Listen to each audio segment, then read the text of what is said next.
a gente fala da morte de Jesus, você falou de não ter registros arqueológicos, mas aí surgiu a tal do Santo Sudário, Certo. que é o pano que envolveu, né, Jesus ali durante a crucificação. Isso não é mais considerado. Como é que tá? Eu não sei que. O Santo Sudário é um item, né, um artefato histórico muito controverso. Provavelmente ele é uma fabricação medieval, de por volta de 1300 depois de Cristo. Ou seja, não é do mesmo período. Ou feito para enganar as pessoas como se fosse uma relíquia autêntica, né, uma coisa que realmente teve contato com Jesus, ou como um objeto de devoção, que não estava querendo enganar ninguém, era exposto assim para a pessoa fazer uma oração na frente, igual a gente no catolicismo, né? Utiliza imagens, né? Você tem um crucifixo ali, você sabe que não é Jesus exatamente, mas você usa aquela imagem como um símbolo. Então, um artista medieval pode ter feito ou para enganar as pessoas, porque relíquias falsas é o que mais tem ao longo da história, né? Uhum. Ou ele pode ter criado esse objeto como um símbolo. Mas já tem comprovação que ele é medieval por conta do Existem pano? evidências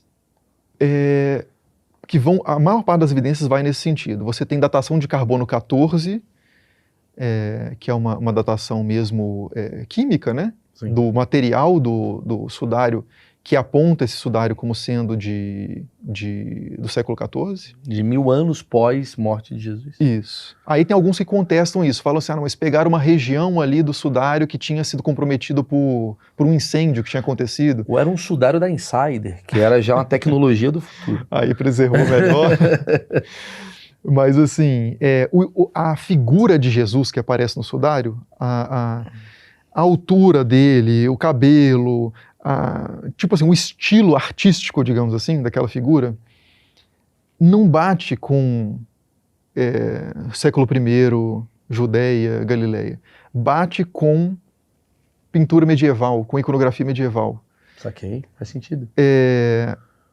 Tem um brasileiro, inclusive, que tem Cícero Moraes, se eu não me engano o nome dele, que tem publicou recentemente um artigo numa revista importante, argumentando que a forma como o sudário teve a imagem daquela figura que é dita a figura de Jesus impressa nele, ela não condiz com um pano embrulhando uma pessoa. Porque se você coloca um pano sobre a pessoa, e a pessoa, sei lá, ou por uma tinta que está nela, ou ela emitindo algum tipo de luz que marca no pano, na hora que você pega esse pano e deixa ele plano, você vai ter deformações nas extremidades, né?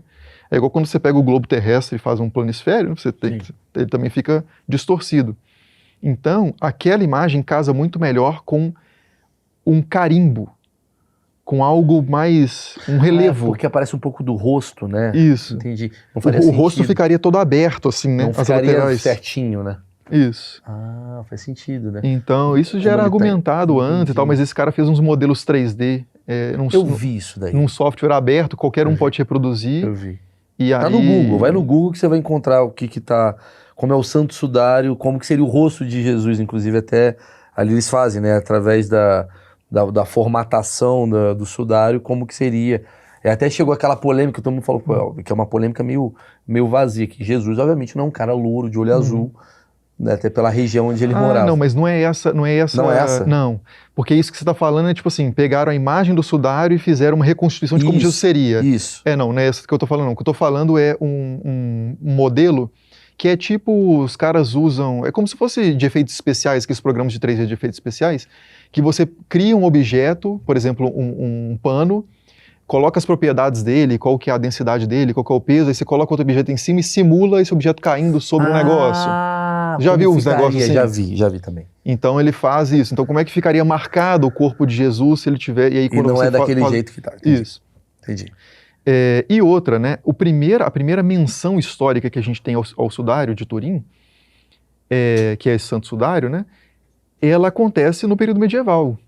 Você não tem pessoas falando desse sudário circulando antes disso. De repente, no século XIV, você tem uma menção. Olha, tem esse sudário que dizem tá... E o primeiro registro disso é um cara falando que é falso. É um bispo francês falando que tem uma igreja aí que contra a nossa autoridade, tem exposto esse sudário, essa mortalha, né, esse pano funerário, como sendo uma relíquia. E não é claramente uma falsificação. Que coisa. Então, a primeira vez que isso aparece na história, e aparece em 3 ou 4 documentos diferentes, é como farsa. Entendi. Mas entrou no imaginário popular, né? Tem muita gente, tem um grupo de estudos, né? Uma ciência / pseudociência chamada sinondologia, que é o estudo do sudário. São caras que se dedicam a estudar o sudário, mas muitas vezes com um comprometimento bastante pessoal, assim, como conclusões já prévias muito fortes, que às vezes não deixa o cara avaliar as evidências por si. E que desafiam todas as evidências contrárias, falam, não, aí faz carbono 14. Aí o cara fala assim, não, mas pegou de uma região do sudário que estava comprometida. Aí você encontra a documentação histórica que fala sobre isso no século XIV. Aí o cara fala assim, não, mas isso aí é uma conspiração. A gente tá falando de 2000 anos atrás, né? Então, tipo, a quantidade de tecnologia que era inexistente para você